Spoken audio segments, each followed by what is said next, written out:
Hi, it's Ivaldi Sako here. Welcome to the Ivaldi Sako podcast. In this episode, we're going to see whatever you saw in the title of this podcast, of course, and more precisely about the 4 lessons and unexpected results I got from these lessons that I learned from Alex Hormozi. I applied them. I'm going to tell you about the results of that, and I'm also going to tell you about some other things that I think will be extremely useful to you.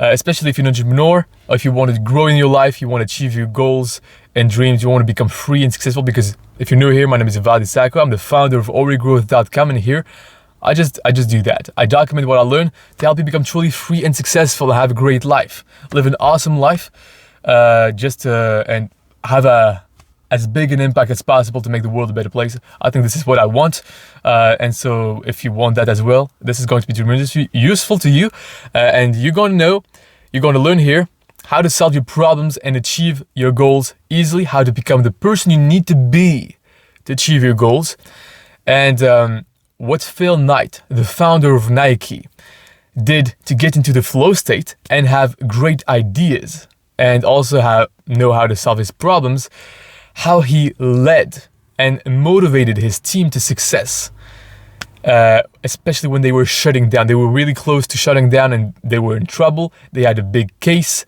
legal case. It was bad, and he motivated his team again with, and I'm going to tell you how he did it, and also how telling the truth saved Nike. Now, this was something separate from the case. This is something where they were able to make more sales by telling the truth. And this was a long-term thing.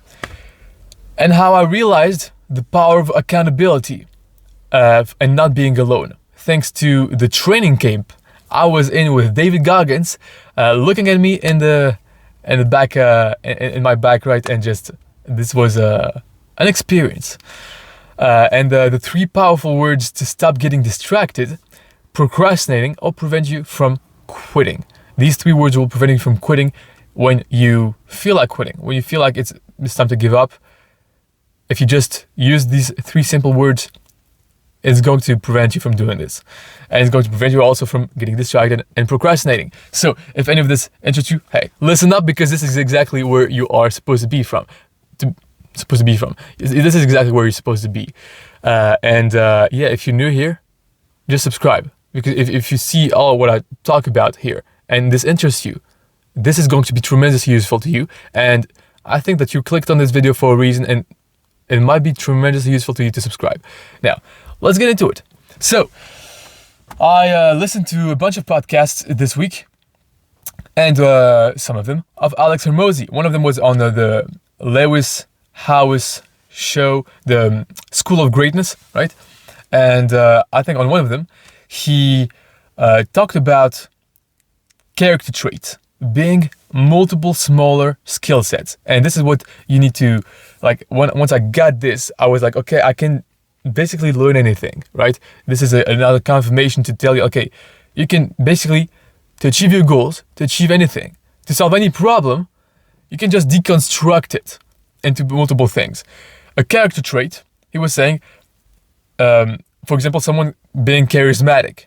If you're charismatic, you're someone that shakes your head when you confirm what he's saying. Oh yeah, and you're listening to them, right? You look at them in their eyes, and also you smile, and you remember their names, and you shake hands. You have a really good handshake. You have a lot of these things that compound on each other and create. You're charismatic. And by the way, right before I filmed this episode, I started doing this, I saw a bus driver that I know, which is also a bodybuilder, and I've known him for a long time, and he's one of the most charismatic guy. Yeah, I'm the most charismatic guy I know.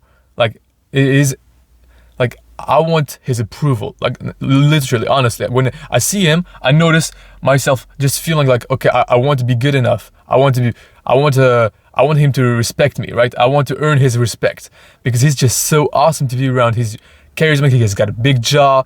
He smiles a lot when he looks at you, when he speaks to you, and also he's he's got a big, like, great genetic. Right? He's jacked. He wears sunglasses. He's like really extremely confident. I mean, like, a confidence that you cannot make up for. Like, you cannot fake this kind of confidence. He's just extremely confident in all times. And he's a bus driver, right? It doesn't take, like, to be a millionaire to be that confident. Like, he's a bus driver and he's just so confident. He doesn't care. And when he tells me, hey, hello, he says hi to me. I'm like, hey, I'm just like so happy. Hey, I'm just like a dog. Oh yeah, hey, it's me. And this is a charismatic guy. And this charisma he has because of multiple reasons, right? He's developed, I mean, I think for him it's genetic, but you can develop it, right? I think like him, it's just like he's born this way. He's got the jaw, he's got the eyes, he's got like big hairs, like in the back, sunglasses at all times. He's just good looking. He's got a baseball hat. He's jacked, and he's jacked like almost like it's his genetic as well. So, and even he says it. So yeah, there's a part of genetic, but there's a part you can develop, and you can develop it by deconstructing it. What makes this guy charismatic? He takes care of his appearance. He smiles a lot. He looks at you in the eyes. He's got a great posture, right? His posture is like, is jacked, so he's healthy. His shoulders are in the back. He has his chest a little bit pumped, right? He's just confident, just like cool. And he asks you questions. He's interested, right? And all these things makes you feel like you're important. And all of these things, when you just get good at all of these single things, are just skills in and of themselves, right? Remembering names. You train yourself to remember names. What I do right now is once I learn the name of someone, I ask, hey, what's your name? And my name is Zach. I'm telling myself, Zach. I repeat it a lot of times. And then I don't forget it, right? Every time I do this, and now I remember the names of everybody, right? So yeah, this is how also you can solve problems, because problems are just like this is a problem. You want to be charismatic, you have a problem, right? You don't know how to do that. So you deconstruct it, and you know, okay, what makes someone charismatic? What is the thing that I feel like, because of this, I feel like he's charismatic? He's got a big smile. Train yourself to have a big smile, to always smile, to have this, just shape your smile in the way that you want it to be shaped. Train yourself to shake hands. Train yourself to look at the people when you talk to them, right? Train yourself to just, okay, shake your head and say, okay, I understand. Oh, all right. And be interested toward them.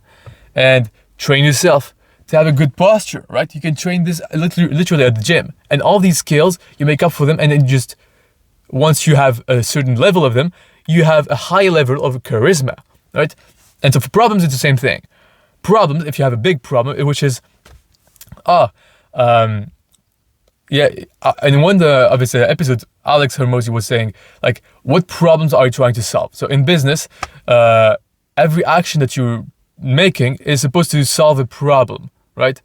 Or a goal. And the same thing, problems and goals are kind of the same thing, because it's a problem that you're not at $1 million yet, right? This is a problem, and you fix it by deconstructing it.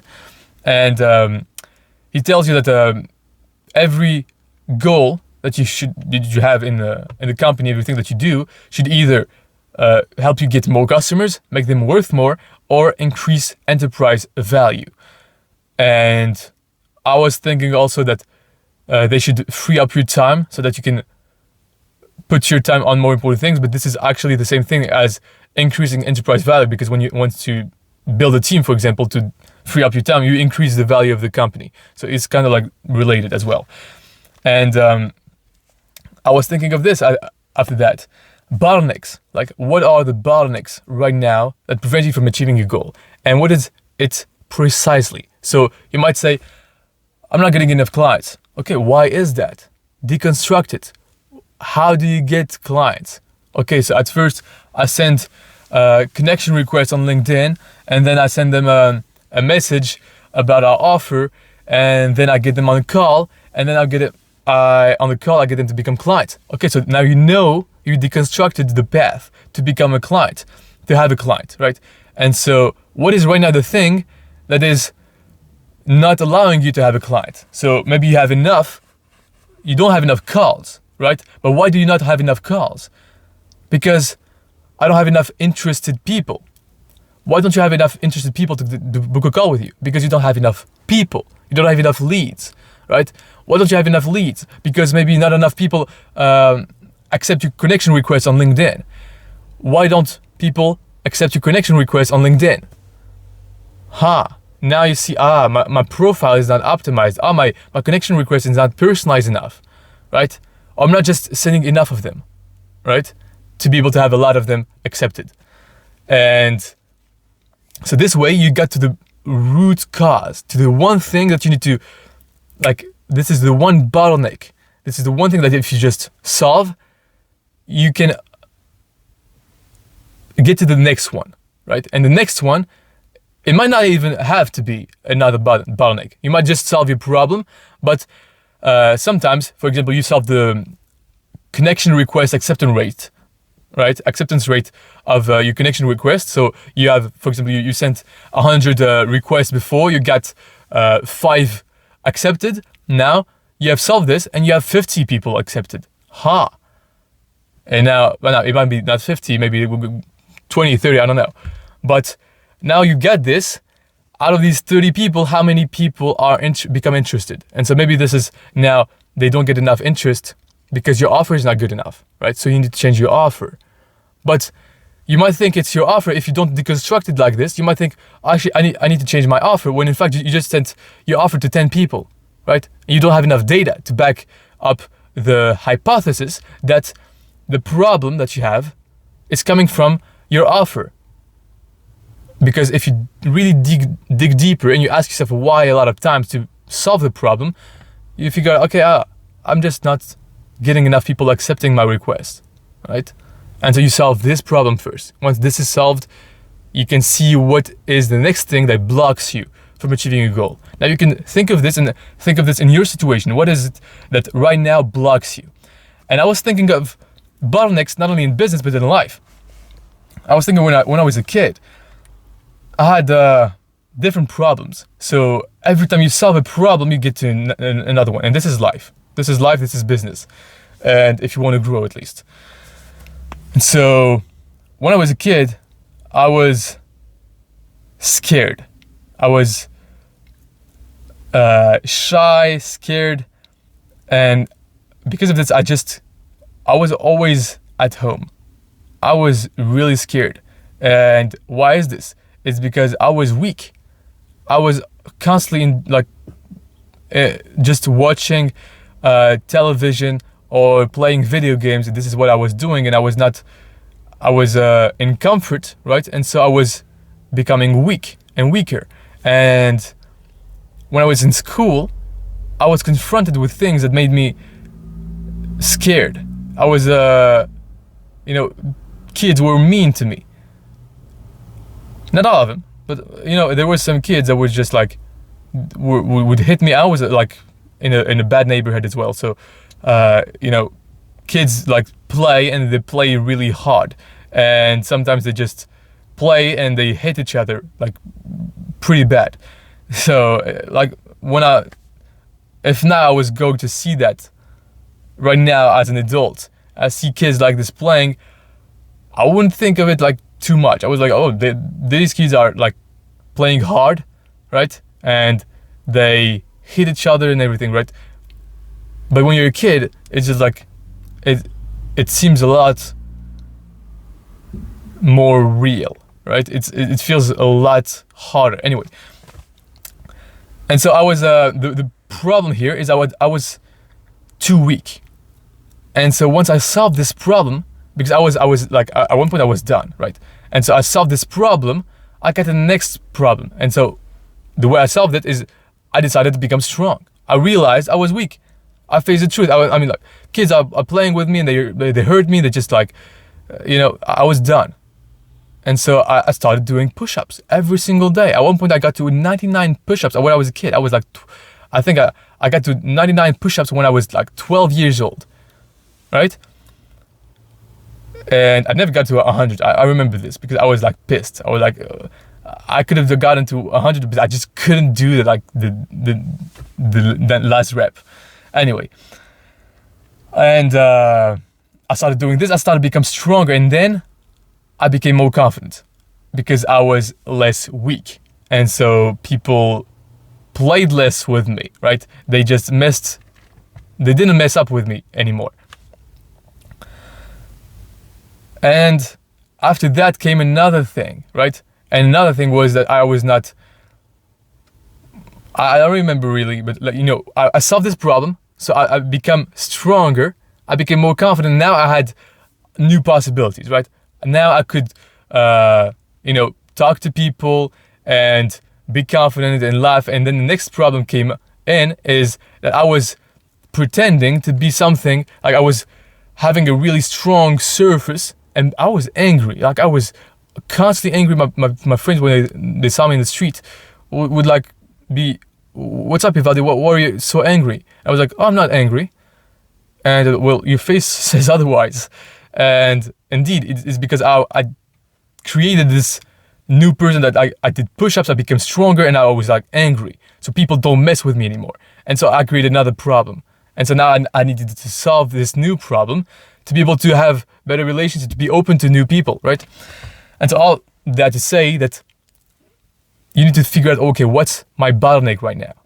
You can ask yourself this personally. Like maybe right now, your business problem, not getting enough clients, is because you're not working enough to send enough connection requests on LinkedIn and to be able to get more clients, right? Because you're not disciplined enough. And this might be because you're too tired all day. And this might be because you sleep too late. And now you saw, okay, this is the one thing I need to solve. If I solve this problem, everything else will become easier or unnecessary, right? I will automatically just fill up my time by sending more connection requests, right? And so, yeah, that's how you solve problems. And another thing that I listened to from Alex Hormozi was this really thing that really hit me. I was like, that's true. I'm not doing enough. And I think this is to say that he said something like, being able like to know yourself, like if you really gave it your all. Like there's no cheating on yourself, there's no lying to yourself. You know if you gave your all doing this thing or not. When you go to the gym or you work, and you know if you put everything on the field or not. You just know it. And doing the work really well and putting all that you have in it is the reward in and of itself. Like this is the thing that you need to judge yourself on and say, okay, this was a success or not on the external results that come from this. So for example, if you had to send 100 connection requests and the external result was that you didn't get anybody to respond to you. If you did the thing that you were supposed to do and you gave your all, you did your best. This is good. You can be happy with yourself. And I felt, I was like, I know I'm not doing enough. And this day, when I listened to that, I had a lot of decisions to make. And I had to go to the gym. I listened to this, and I was like, okay, I'm going to do with what I have left in front of me, with the rest of the day that I have in front of me, I'm going to just do I'm going to do what I would be proud of having done. I need to know I have left it all on the field. And so if you go about it this way, and I went about it this way, I went to the gym a lot faster. I ran to the gym and I did a really, really hard workout. And then I came back, I made all the decisions that I needed to make, right? And I did them, I made them fast, I made them well, and I just did everything that I was supposed to. And I knew at the end of the day, I was like, okay, I made this day a success. I didn't get the result that I wanted. I might not get the result that I wanted, but I know I just put it all on the field, right? And this really is like shifted my perspective. Like no matter what, you just give your all. And a few years back, I would have countered this by telling myself I would have had this limiting belief that I won't have all the energy that I should use my energy wisely because I have a limited amount of energy. And I can tell you right now, it's just false. Like if you think, okay, I need to save energy because I need to do this and this is more important, this is not true. If you save energy there, you will lack energy on the other things. The more you spend energy, the more you do, the more energy you get. Like, it's just like, if you give a lot of energy and you do a lot of things, this will reciprocate. Like, you will actually have more energy and be able to do more things. And you will create more energy by giving energy, right? But if you save energy, it's kind of like what you don't use, you will lose. What you do not use, you will lose.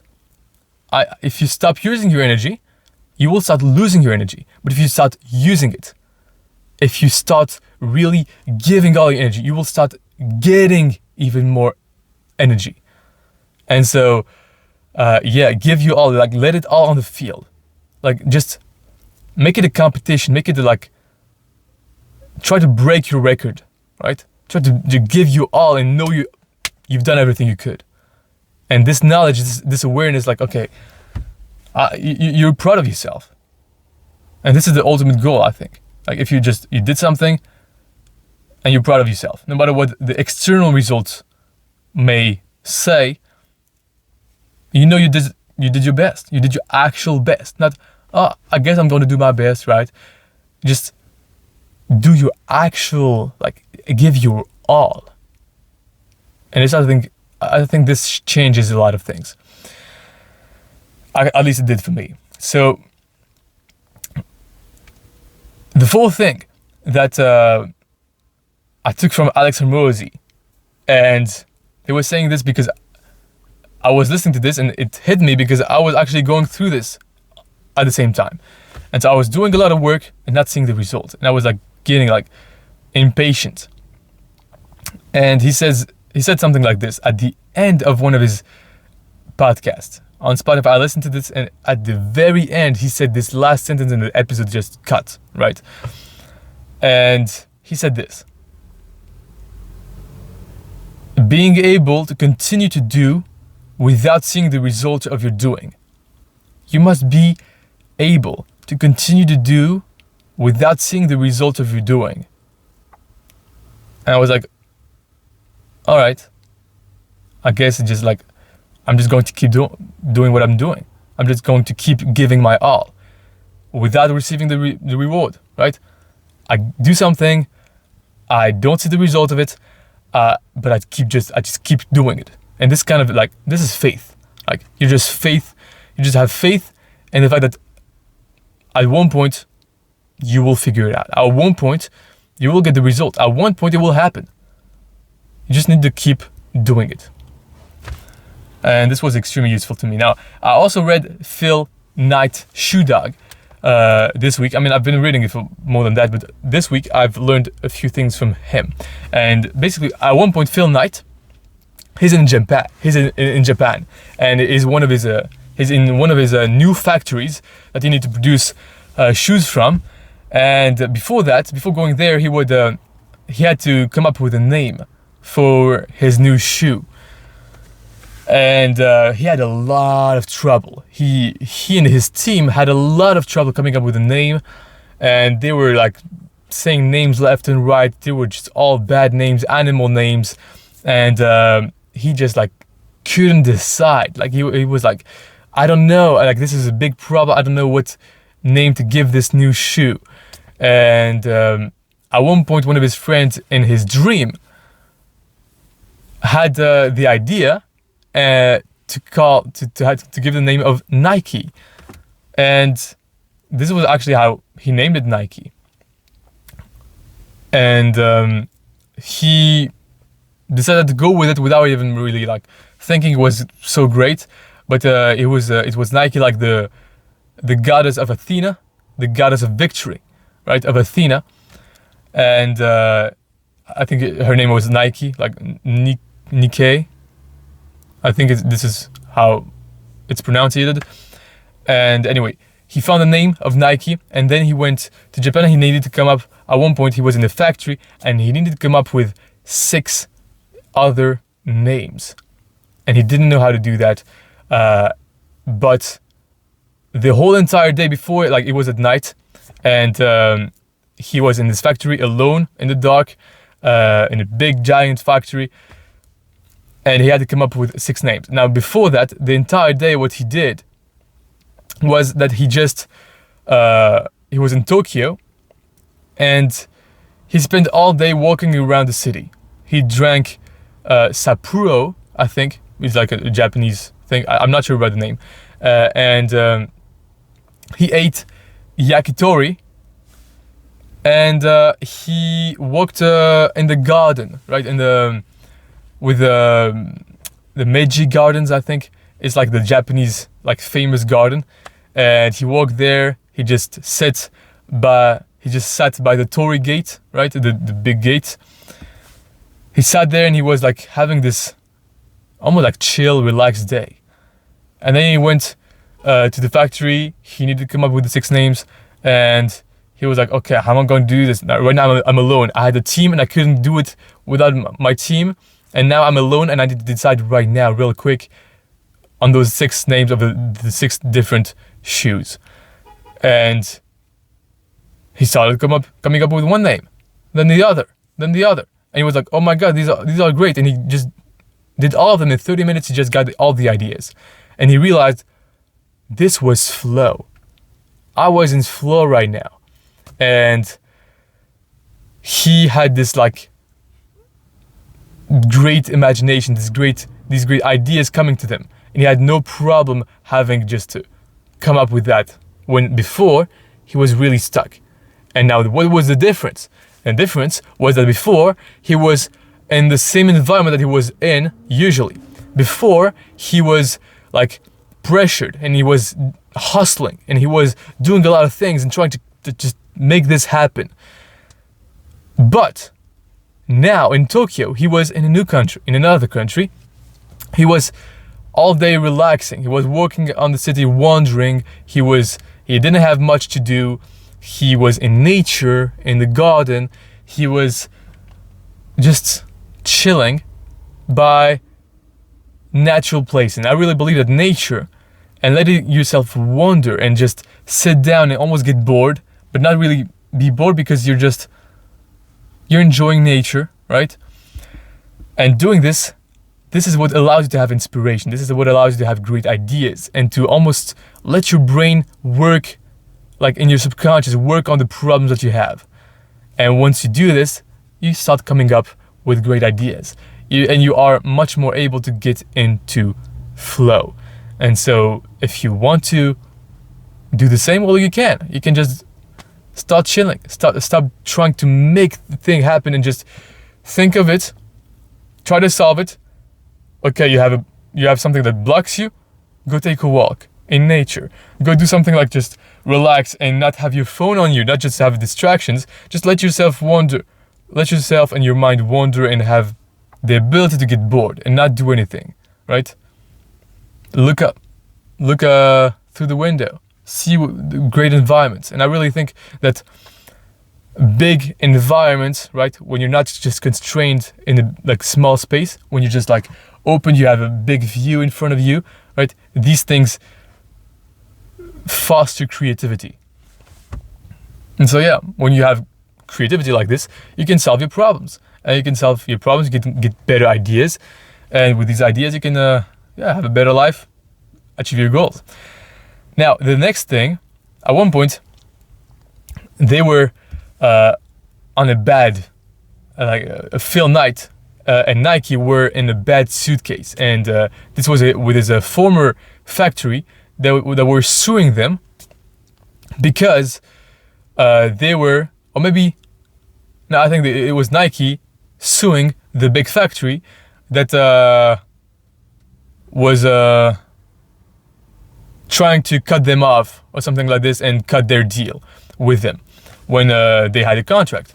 And so because of this, Nike was in trouble. They had to find other factories, and then when they did that, the factory sued them in Japan, right? So they were having this big suitcase, this big legal case, and at one point they were seeing like they were losing, right? And they had like big problems.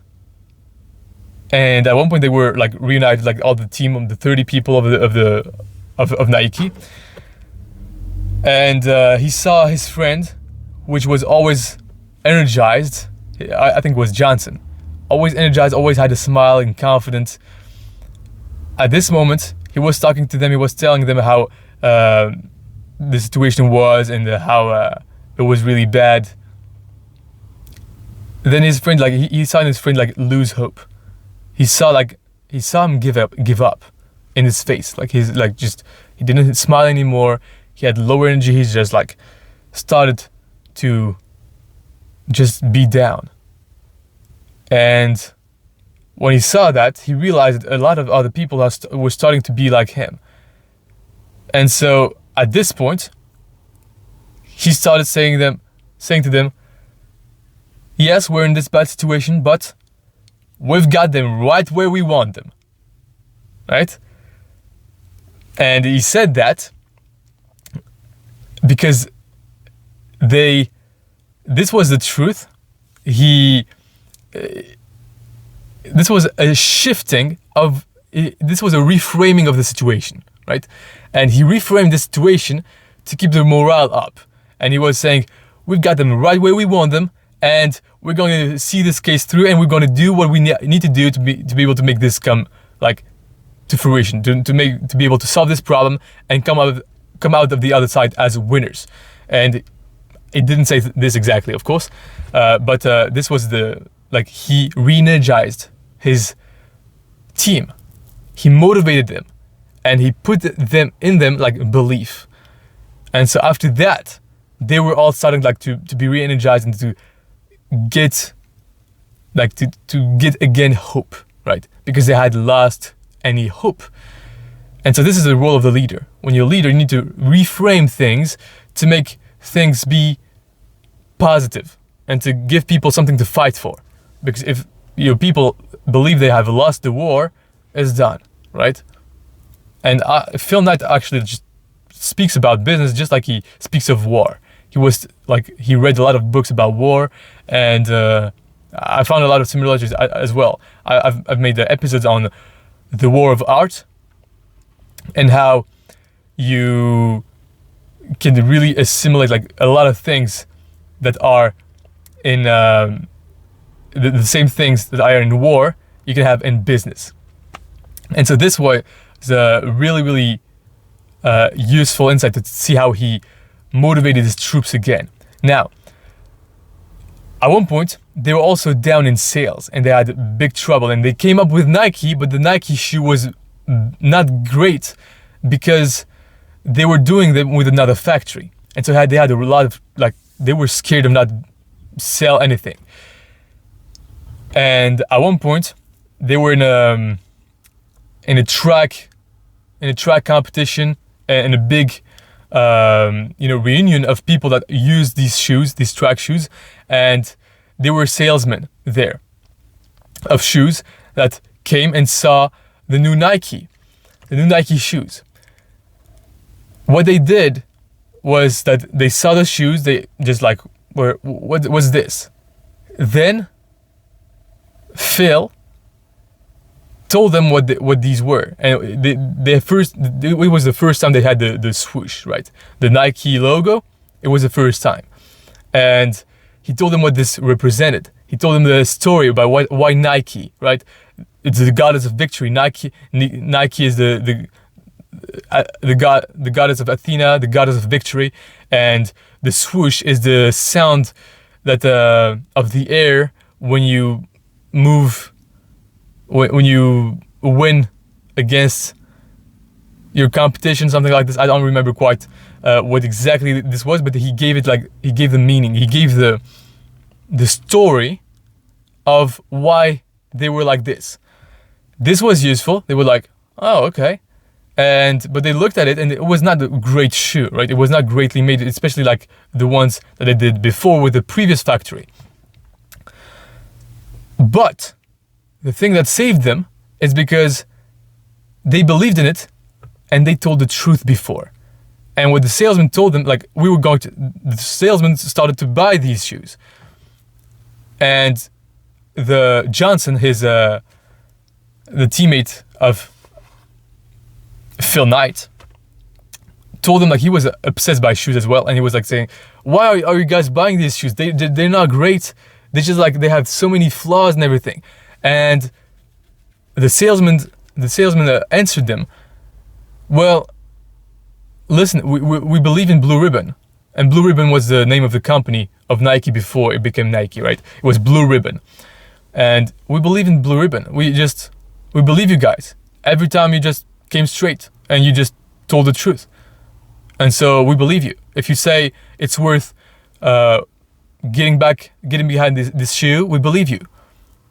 And so this is what actually saved them. Like, this is what the tipping point. Like, if they were not able to sell these shoes in the beginning, they were going to be like signing bankruptcy. Like, also one thing is that Phil Knight always used leverage. He always used like the bank's money. He always made like big. He borrowed a lot of money from the bank, and he used it just to buy a lot of shoes and try to sell them. And he was almost never at a profit. At one point, they were making $4.2 million in sales, and they lost $50,000, right? And like a total, like the end of it, it was 50,000, like minus.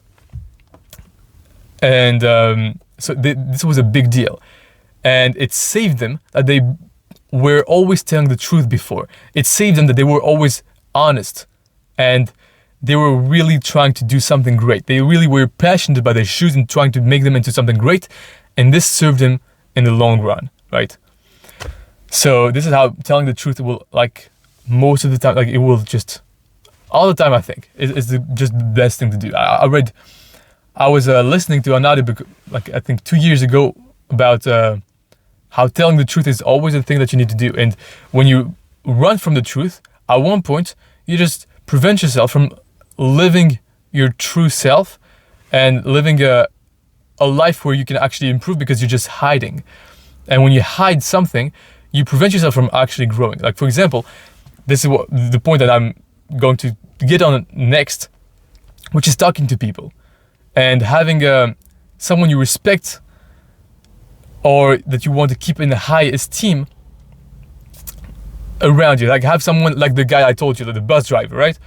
Have someone like this to talk to is extremely useful. But it's not useful if you don't tell the truth, right? If you don't, for example, if you have a mentor, right? If you have a coach, if you don't tell the truth, if you don't tell it how it is, people cannot help you out because they don't know about the true situation of yours, right? So you need to be clear about and truthful about your situation right now. And oftentimes I know I didn't tell the truth because I was so ashamed. I was so paralyzed by the fact that I was not successful. I was paralyzed by the fact that if I was not successful, this meant that I was not good enough as a human being. I was a wrong person. I was just a bad person because I was not successful. I correlated my intrinsic value with being successful, with money. And if I didn't make great things, if I wasn't successful, this meant I was a bad person. I didn't want to face it. And I was so hard on myself as well, that if I realized, and just the thought of thinking I'm failing and having this to be revealed to other people would make it so much more true. I just couldn't bear the pain of this and the suffering it would have on my mind. I was just like, it just was like feeling like I would be like dying inside. And so because of this, I hide the truth. I always hid the truth. I always made it seem like it was better. Like I didn't care. Like, okay, it's okay. Or just not talking to people, right? I just was alone at home, not trying to go out on anyone and just telling anyone how bad I'm doing. If you don't start by telling the truth, nobody can help you out.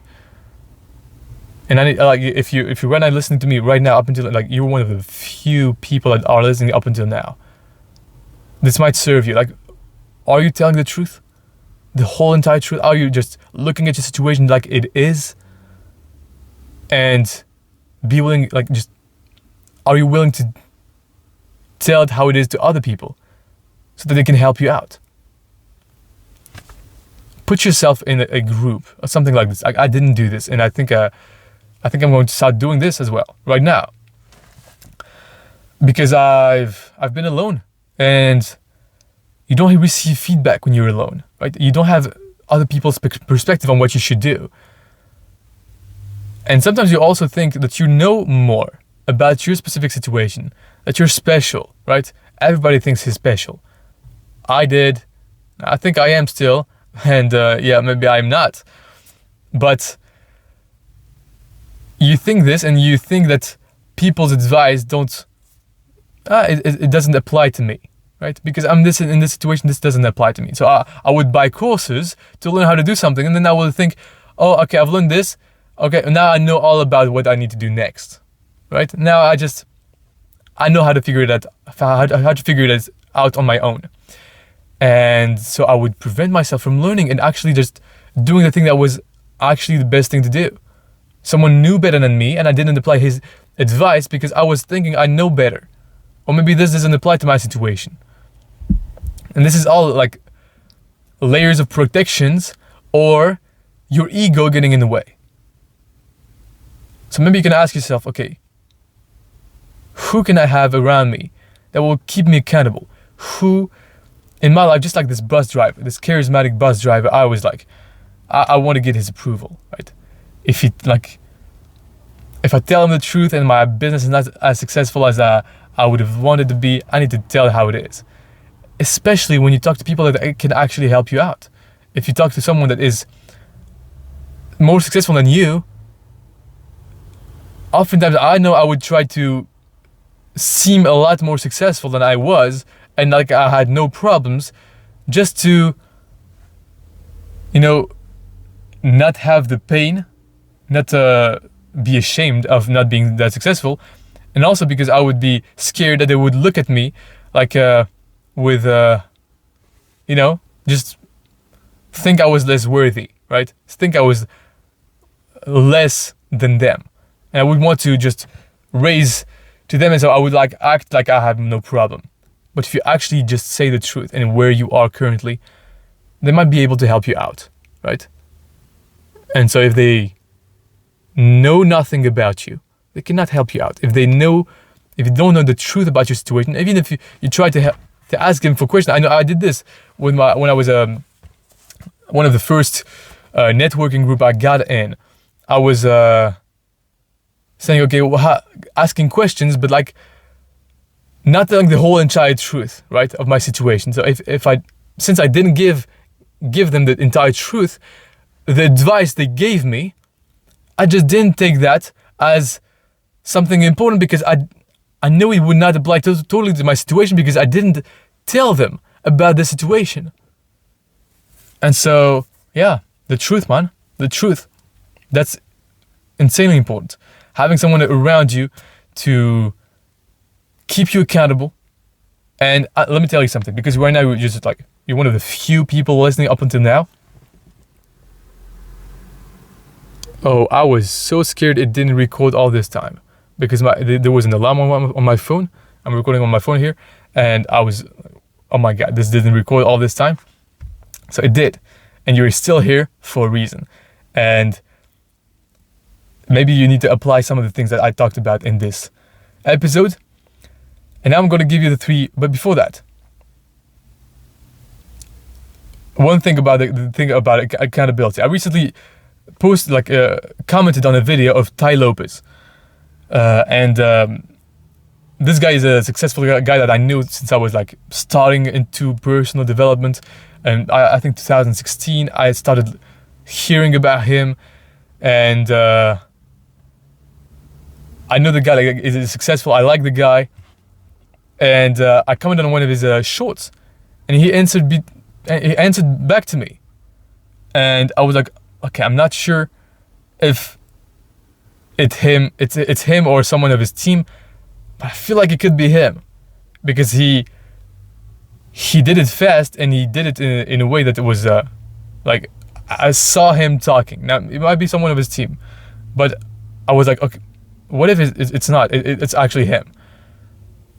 I was like, becoming more aware that I could be in the same room than him, and he's so successful, and I'm just so not, compared to him at least. And this just being in the same room than him and having him respond to me made me feel like accountable. It made me feel like, what am I doing? I need to do a lot more. I can be in the same room than these guys, right? And what am I doing? And actually, at one point I was with pretty successful people. I mean, not as much as him, but in France, they were like multi-millionaires and everything, right? And I was in the same room than them. And again, at this time, I was trying to act more successful than I was, right? Because I was insecure, right? And I wrote this comment, and someone told me, like, this hits. If you're insecure, start a business, a service business, because you'll do a lot to over-deliver because you're insecure, right? So, yeah, that's that. Now, the 3 powerful words to stop getting distracted and procrastinating, or prevent you from quitting. And here they are. So, I think I listened to a podcast again, and it was a woman, or no, I don't know, a man talking about procrastination and how to not get distracted on social media, how to not get hooked on social media in the first place. And he was saying, just don't do it now. Do it, like, just tell yourself just 10 minutes later, right? Just not exactly now. I have the urge right now to do it, just not now. Just 10 minutes later. And these are the 3 words. Just not now. And when I'm at the gym, I need to do, like, I'm on the stairs machine, and I want to give up so bad. I'm just so, like, completely exhausted. I did a really, really hard legs workout, and now I do 1,000 stairs at the end just to completely, like, be done and give my all and leave it all on the field, right? I'm just so exhausted. I want to give up. I'm just, like, covered in sweat, super red, out of breath. And I just keep going. I just tell myself, okay, just not now. I'm going to quit. Just not now. Just not now. And so I keep going for a little bit more and a little bit more. And when you go on social media, for example, just 10 minutes later. And once you are able to just do this 10 minutes later, what happens is that every time that you just put this off, you put the bad thing off, you are more likely, or anything off. If you put something that you need to do off for a little bit, you are more likely to put it off again, and almost never do it, right? But if you put getting distracted off for just 10 minutes, just 10 minutes later, I'm going to get distracted, but just 10 minutes later, right? Once you decide this, you put yourself back into control, right?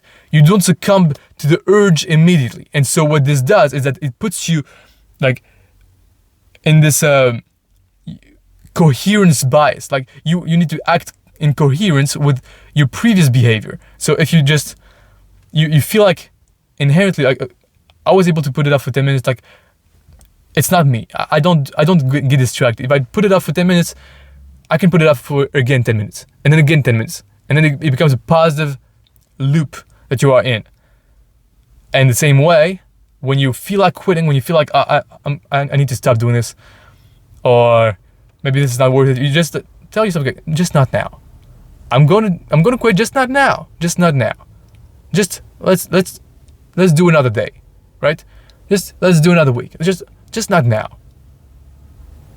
And so when you do this, the more you do that, this is how you are able to keep doing the work without seeing the results.